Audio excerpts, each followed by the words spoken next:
नमस्ते, मैं सुमलता दीक्षित। आज मैं अपनी किचन में रायते की रेसिपी शेयर करने वाली हूँ। चलिए देखते हैं कैसे बनाना है। इसको बनाने के लिए मैंने ये 2 कप दही लिया है, ये 2 सेब लिए हैं, थोड़ा सा हरा धनिया है।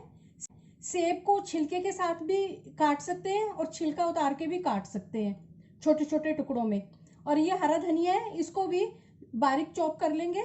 भुना हुआ जीरा क्रश किया हुआ, काली मिर्च क्रश की हुई, काला नमक बिल्कुल थोड़ा सा और सफ़ेद नमक भी बिल्कुल थोड़ा सा है, 1 टीस्पून चीनी का पाउडर। अब इनको काट लेंगे।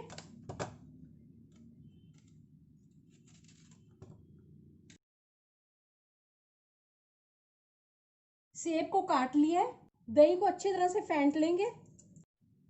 अब इसमें चीनी का पाउडर, काली मिर्च, भुना हुआ जीरे का क्रश किया हुआ जीरा, काला नमक, वाइट नमक।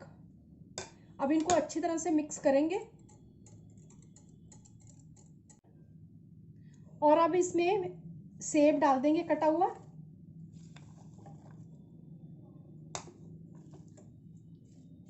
अगर आप मेरे चैनल पर पहली बार हैं तो इसको सब्सक्राइब कर देना, बेल को प्रेस कर देना, जिससे आपको मेरे आने वाली वीडियो की नोटिफिकेशन मिलेगी। और अगर आपको मेरी रेसिपी अच्छी लगती है तो इसे लाइक कर देना और ज़्यादा से ज़्यादा इसको शेयर कर देना। और कमेंट सेक्शन में ज़रूर बताना ये रेसिपी आपको कैसी लगी।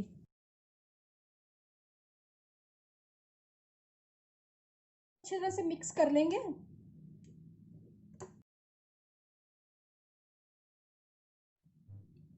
सेब का रायता बनके तैयार है।